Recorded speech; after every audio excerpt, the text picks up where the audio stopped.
I grow everything from seed. Do you still Okay, do cool. those funny brownie sort of, what do you call those things? Soil They block.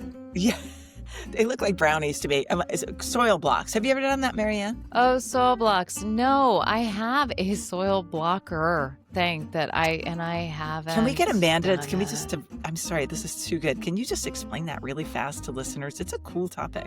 Yes. So I actually used to have the original hard on your hand type of soil blocker. But I switched to one that is more ergonomically designed and actually has some benefits to it. Like you can actually see the soil blocks. I actually have really bad carpal tunnel and arthritis. So I probably would have stopped doing it with the other one. And then this one came out.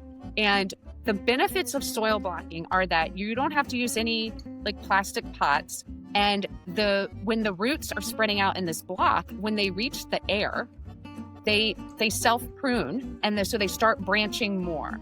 There's less transplant shock because you're not trying to bang something out of a pot to plant it. The watering can be a little tricky. You have to just that's a learning curve with the watering, how much water to give them. But you can seed these blocks before you press them out. You can sow so many seeds so fast and they don't take up a ton of space, especially if you're doing it in your dining room like me. I'm just obsessed with soil blocks. Nice. I'm feeling sold. Maybe I will actually try out that little gadget that I have.